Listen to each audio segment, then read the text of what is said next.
بسم اللہ الرحمن الرحیم۔ محترم ناظرین السلام علیکم۔ ناظرین، زمانے جاہلیت میں اہل مکہ کے دو معبودوں کے نام اساف اور نائلہ تھے۔ یہ کسی زمانے میں جیتے جاگتے حقیقی انسان ہوا کرتے تھے۔ انہوں نے خانہ کعبہ کے اندر ایسا کون سا کبھی گناہ کا ارتکاب کیا تھا جس کی وجہ سے اللہ تعالیٰ نے ان کو ایک خوفناک عذاب میں مبتلا کیا جو آنے والوں کے لیے ایک عبرت کا نشان بن گئی۔ اساف بنی جرہم کا ایک مرد تھا جس کا پورا نام اساف بن یالہ تھا، اور نائلہ قبیلہ جرہم سے تعلق رکھنے والی ایک عورت تھی۔ اس کا پورا نام نائلہ بنت زید تھا۔ یہ دونوں یمن کے رہنے والے تھے۔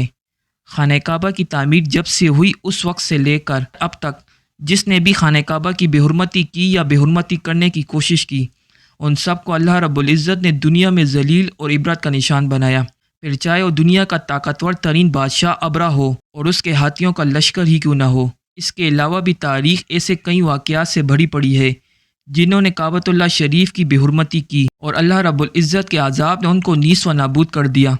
انہی بدبختوں میں ایک مثال اساف اور نائلہ ہے۔ جیسا کہ ہم پہلے ہی بتا چکے ہیں کہ اساف اور نائلہ بنو جرہم کے رہنے والے تھے۔ نائلہ اپنے قبیلے کی ایک خوبصورت اور حسین لڑکی تھی۔ یہ خوبصورت حسینہ قبیلہ بنو جرہم میں اپنے حسن کی نمائش کرتی تھی اور فاحش لباس پہن کر گھر سے نکلتی تھی، اور قبیلے کے نوجوان اس کے پیچھے پیچھے چلتے تھے۔ ہر کوئی اس سے تعلقات کا خواہشمند تھا۔ انہی لوگوں میں قبیلے کے سردار کا بیٹا بھی شامل تھا جس کا نام اساف بن یالہ تھا۔ اساف اور نائلہ آپس میں محبت کر بیٹھے اور یہ محبت بہت ہی جلد خباثت میں بدل گئی۔ انہوں نے آپس میں ناجائز تعلقات قائم کیے اور جب کبھی بھی موقع ملتا تو دونوں زنا میں مشغول ہو جاتے۔ اس طرح یہ سلسلہ یوں ہی چلتا رہا۔ جب ان کے گھر والوں کو اس کا علم ہوا تو وہ ان کے خلاف ہوئے، جس وجہ سے ان کے ملنے پر پابندی لگائی گئی۔ ایک دفعہ کا واقعہ ہے کہ بنو جرہم کا ایک قافلہ حج کرنے کے لیے مکہ کے لیے روانہ ہوا تو یہ دونوں بھی اس قافلے کے ساتھ حج کے لیے چل دیے۔ قافلہ مکہ پہنچا اور یہ حج کے ایام تھے۔ انہی دنوں کا واقعہ ہے کہ ایک روز کعبہ میں لوگوں کی تعداد بہت ہی کم تھی اور آس پاس کوئی بھی موجود نہ تھا، لہذا شیطان نے ان کے دلوں میں وسوسہ ڈالنا شروع کر دیا اور دونوں خانہ کعبہ میں داخل ہوئے اور اس تنہائی کے عالم میں زنا کرنے لگے۔ ان کی اس خباثت اور کعبہ کی بے حرمتی پر زمین اور آسمان کانپ اٹھا، سمندر کی موجیں جوش مارنے لگی اور اللہ کی طرف سے عذاب نازل ہوا۔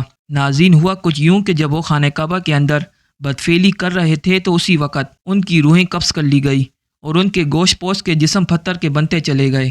یہ لمحہ انتہائی خوفناک اور عجیب و غریب تھا۔ دو زندہ انسان عذاب الہی کے تحت پتھر کے بن چکے تھے۔ کچھ دیر بعد جب بنی جرہم کے لوگ کعبہ کے قریب آئے اور بیت اللہ شریف کے دروازے کو کھولا تو دونوں بدبخت برہنہ حالت میں پتھر بنے کھڑے تھے۔ وہ یہ سمجھ گئے کہ یہ خبیث اللہ کی مقدس گھر میں کسی جرم کا ارتکاب کر رہے تھے۔ لوگوں نے دونوں کے مجسموں کو اٹھایا اور باہر لا کر زمین میں گاڑ کر انہیں کھڑا کر دیا تاکہ یہ لوگوں کے لیے عبرت کا نشان بنا رہے۔ کچھ دن گزرنے کے بعد مکہ کے لوگوں نے اساف کے بت کو اٹھا کر کوہ صفا کے مقام پر رکھ دیا اور نائلہ کے بت کو اٹھا کر کوہ مروہ کے مقام پر رکھ دیا۔ ناظرین، صفا و مروہ دراصل دو پہاڑی ہیں جو حرم کعبہ کے بالکل قریب ہی ہیں۔ انہی دو پہاڑیوں پر چڑھ کر چکر لگا کر بی بی حاجہ علیہ السلام نے اس وقت پانی کی تلاش کی تھی جب حضرت اسماعیل علیہ السلام شیرخوار بچے تھے اور پیاس کی شدت سے بے قرار ہو گئے تھے۔ اس لیے زمانہ قدیم سے یہ دونوں پہاڑیاں بہت مقدس مانی جاتی تھی اور حاجی ان پر چڑھ کر بڑے احترام اور جذبہ و عقیدت کے ساتھ طواف کیا کرتے تھے۔ جب اساف اور نائلہ کے بتوں کو صفا و مروہ پر رکھا گیا تو ان کی سزا یہ تجویز کی گئی کہ جو شخص بھی صفا و مروہ پر جائے وہ ان دونوں بتوں کو ایک ایک جوتا مارے۔ ناظرین، ایک دو نسلوں تک تو یہ عمل جاری رہا، پھر لوگوں نے انہیں جوتے مارنے کے بجائے تھپڑ مارنے شروع کر دیے۔ پھر دو نسلوں کے بعد لوگ انہیں صرف ہاتھ لگایا کرتے تھے۔ اس طرح وقت گزرنے کے ساتھ لوگوں نے ان سے عبرت حاصل کرنا کم اور ان کی تعظیم کرنا زیادہ کرنے لگے، یہاں تک کہ ایک وقت ایسا آیا کہ عربوں نے جاہلیت کی بنا پر ان کو محبت کی علامت قرار دینا شروع کیا اور قبیلوں میں ان دونوں کے عشق کی داستانوں کو فخر سے بیان کیا جانے لگا۔ آہستہ آہستہ یہ محبت کے دیوی اور دیوتا قرار پائے۔ 5ویں صدی تک اساف اور نائلہ کے اس بت کو عربوں کے بڑے بتوں میں شمار کیا جانے لگا جن کے آگے لوگ سجدہ کیا کرتے تھے اور قربانی بھی چڑھاتے تھے۔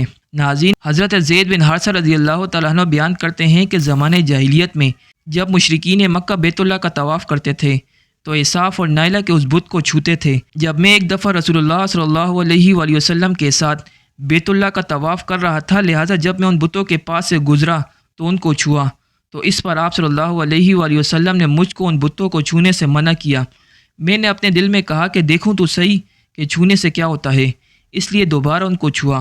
آپ صلی اللہ علیہ وآلہ وسلم نے دوبارہ ذرا سختی سے منع کرتے ہوئے فرمایا، کیا تم کو منع نہیں کیا تھا؟ حضرت زید رضی اللہ تعالیٰ عنہ فرماتے ہیں کہ اللہ کی قسم، اس کے بعد کسی بھی بت کو میں نے ہاتھ نہیں لگایا، اور میں قسم کھا کر کہتا ہوں کہ نبی اکرم صلی اللہ علیہ وآلہ وسلم نے کبھی بھی کسی بھی بت کو نہیں چھوا تھا، یہاں تک کہ اللہ نے آپ صلی اللہ علیہ وآلہ وسلم کو نبوت عطا فرما دی اور آپ صلی اللہ علیہ وآلہ وسلم پر وحی نازل ہونے لگی۔ ایک دن رشد و ہدایت کا ایک سورج طلوع ہوا جس سے یہ پورا خطہ جگمگا اٹھا۔ حضور پاک صلی اللہ علیہ وآلہ وسلم نبوت کے عہدے پر فائز ہوئے۔ آپ صلی اللہ علیہ وآلہ وسلم نے دعوت و تبلیغ کا کام شروع کیا۔ 10 ہجری میں اللہ نے جب عرب میں دین اسلام کو غالب کیا اور محمد صلی اللہ علیہ وآلہ وسلم نے مکہ فتح کیا تو آپ صلی اللہ علیہ وآلہ وسلم فتح کے بعد خانہ کعبہ میں داخل ہوئے اور آپ نے اپنے بھائی حضرت علی رضی اللہ تعالیٰ عنہ کے ساتھ مل کر تمام چھوٹے بڑے بتوں کو توڑ ڈالا۔ آپ بت توڑتے جاتے اور یہ فرماتے جاتے کہ حق آ گیا اور باطل مٹ گیا، بے شک باطل نے مٹ جانا ہی ہے، یہاں تک کہ خانہ کعبہ تمام بتوں سے پاک ہو گیا۔ پھر آپ صلی اللہ علیہ وآلہ وسلم صفا و مروہ پر تشریف لے گئے اور اساف اور نائلہ کے اس بت کو اپنے مقدس ہاتھوں سے توڑ ڈالے۔ ہم نے دیکھا کہ اساف اور نائلہ کے ان بتوں کو لوگوں نے صفا و مروہ پر بطور عبرت کے لیے رکھا تھا، لیکن شیطان نے ایسا گمراہ کیا کہ ان کی پوجا کرنے لگے۔ صرف یہی نہیں بلکہ زنا جیسے بدترین جرم جسے کعبہ شریف کے اندر کیا گیا تھا، لوگ اس داستان کو فخر کے طور پر بیان کرنے لگے۔ ہونا تو یہ چاہیے تھا کہ ان کی اس بدفعلی پر لعنت کی جاتی، لیکن عربوں نے اس گناہ کو داستان عشق بنا دیا اور اساف اور نائلہ کو بطور رول ماڈل پیش کرنے لگے۔ بالکل اسی طرح آج کل فتنے بھرے دور میں حالات نظر آتے ہیں، جہاں اگر کوئی شخص کسی طرح کا سنگین جرم کرے تو لوگ اسے ہیرو کے طور پر بطور نمونہ پیش کرتے ہیں۔ فریڈم اور آزادی خیال اور لیبرازم کے طور پر طرح طرح کی خباثت اور برائی کو خوبصورت انداز میں پیش کر کے ان کی بھرپور تائید کی جاتی ہے۔ اللہ رب العزت سے دعا ہے کہ اللہ رب العزت ہمیں ہر قسم کی برائیوں اور فتنوں سے محفوظ رکھے اور شیطان لعین کے وسوسوں اور چالوں سے حفاظت فرمائے، آمین۔ کے ساتھ آج کی ویڈیو آپ کو ضرور پسند آئی ہوگی۔ ویڈیو پسند آنے کی صورت میں ویڈیو کو لائک کرنا مت بھولیے، اسے اپنے دوستوں کے ساتھ ضرور شیئر کیجیے۔ انشاءاللہ پھر ایک نئی اسلامی اور معلوماتی ویڈیو کے ساتھ آپ کی خدمت میں حاضر ہوں گے۔